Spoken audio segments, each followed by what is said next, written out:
Assalamualaikum warahmatullahi wabarakatuh.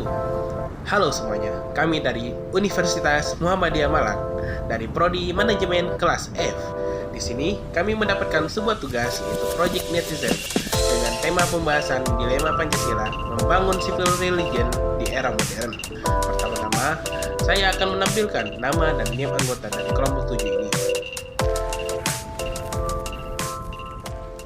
Halo semuanya, nama saya Muhammad Ridan dan pertama dari kelas manajemen F dengan NIM akhir 323. Saya Laisa Nazulatul Khasana dengan NIM akhiran 324. Assalamualaikum warahmatullahi wabarakatuh.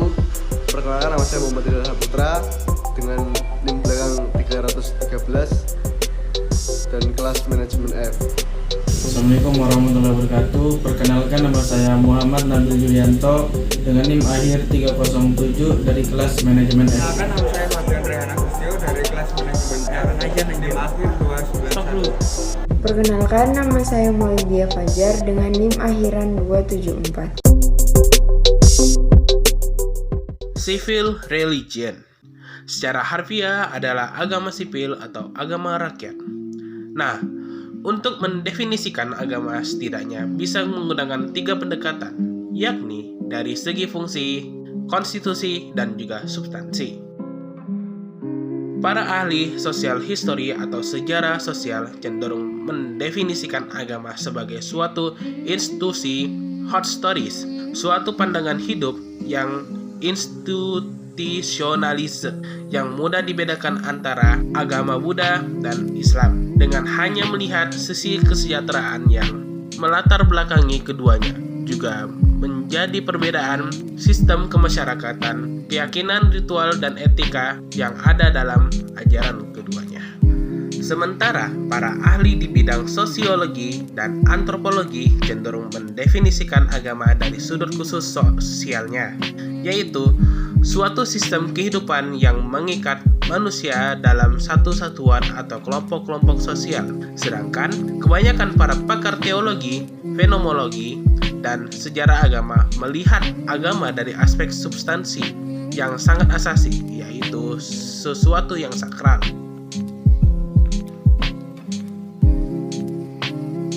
Nilai-nilai serta ideologi Pancasila merupakan suatu hal yang selalu dijadikan patokan dalam kehidupan berbangsa dan bernegara, termasuk kebebasan beragama. Saat kita telaah lebih lanjut, terdapat pada sila pertama dan sila ketiga, yaitu ketuhanan yang Maha Esa dan keadilan sosial bagi seluruh rakyat Indonesia.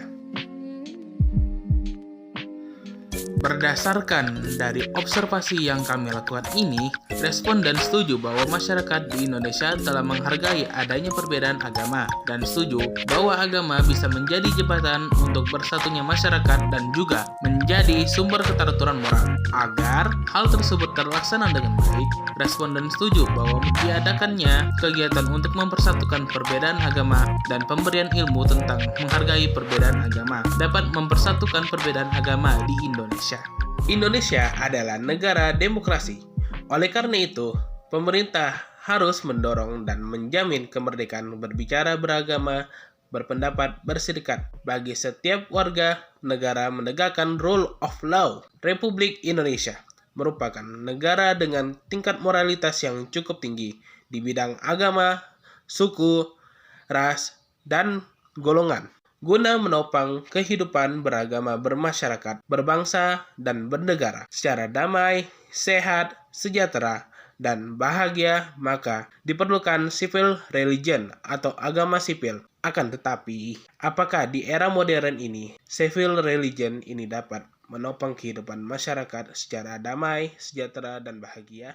2 laporan soal kebebasan beragama internasional terbit dalam sebulan terakhir. 2 laporan menyoroti betapa pandemi digunakan sebagai dalih untuk membatasi kebebasan beragama khususnya bagi para minoritas. Namun khusus untuk Indonesia, penggunaan ideologi negara untuk pembenaran juga dinilai rawan penyalahgunaan. Dalam laporan ini, Indonesia termasuk negara yang kebebasan beragamanya buruk. Menilai sejauh ini komitmen pemerintahan Jokowi untuk menjunjung tinggi toleransi beragama tidak sesuai dengan kenyataan maupun ideologi negara. Selain itu, Yusuf mencatat, Tak ada ruang untuk kelompok agama minoritas seperti Muslim Syiah atau kelompok tak beragama. Secara global, Departemen Luar Negeri Amerika Serikat dan USAID mencatat peningkatan pengekangan kebebasan beragama yang dilakukan menggunakan pandemi COVID sebagai alasan. Lalu, apakah Pancasila bisa dijadikan sebagai civil religion di Indonesia? Tentu saja bisa. Pemaknaan agama sipil atau civil religion merupakan alternatif untuk mengantisipasi konflik yang muncul. Karena truth claim jadi salah satu agama atau dominasi kekuasaan negara dalam mengatur kehidupan beragama, bermasyarakat, berbangsa, dan bernegara. Oleh karenanya, untuk mewujudkan hal itu perlu adanya gerakan pluralis dari setiap masyarakat dan mengetahui adanya 4 batas minimal etik yang patut dimiliki bersama oleh setiap agama. Pertama, nilai non-kekerasan. 2. Nilai solidaritas. 3. Toleransi. 4. Adalah nilai kesejajaran hak. Ada 4 poin-poin yang dapat mencegah kasus intoleransi, yaitu kedewasaan beragama, soliditas, solidaritas, dan integritas. Untuk kedewasaan beragama ini, bagaimana seseorang itu dapat memandang suatu agama bukan menjadi suatu permasalahan. Jadi, kalau misalkan ada perbedaan agama di suatu masyarakat atau setting masyarakat, maka itu bukan menjadi suatu halangan untuk menjalin integritas atau kerukunan. Berikutnya, soliditas. Sama konteksnya di lingkungan masyarakat.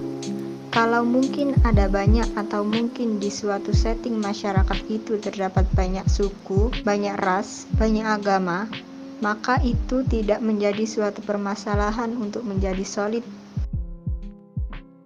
Selanjutnya, solidaritas dan juga integritas.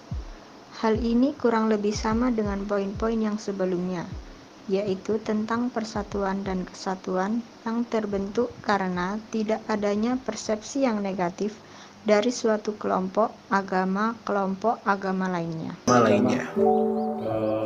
Perlu, karena harus ditanamkan secara matang sehingga tidak ada perpecahan di antara bangsa kita.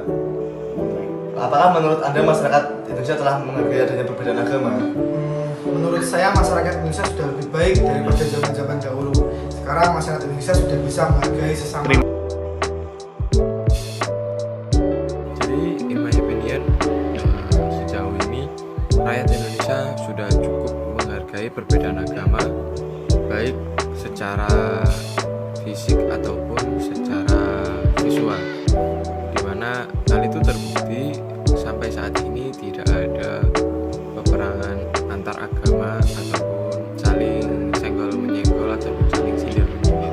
Menurut saya untuk penerapan di masyarakat itu tergantung pemahaman setiap individu ya. Apalagi yang kita ketahui di negara kita, negara Republik Indonesia ini ada sekitar 6 agama yang diakui pemerintah. Dan juga setiap agama itu sebenarnya dengan cara pengajarannya sih menurut saya, maksudnya yang diajarkan itu sama, cuman cara pengajarannya itu yang berbeda menurut saya. Ibaratnya kayak gini, tujuan kita tuh cuma satu sama, cuman jalan yang kita lalui ke tujuan itu berbeda gitu. Dan kalau menurut saya, apakah menjadi penyebab kehancuran, kasarannya kehancuran lah ya, kehancuran di negara Kesatuan Republik Indonesia? Saya kira oknum sih, itu dari oknum.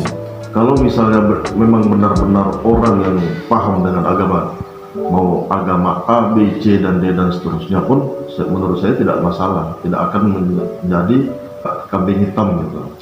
Saya sih oknum sih yang itu tuh.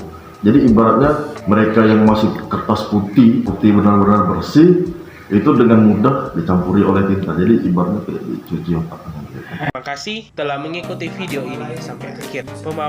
Pembahasan dari kelompok 7 ini semoga dapat diterima dengan baik. Wassalamualaikum warahmatullahi wabarakatuh.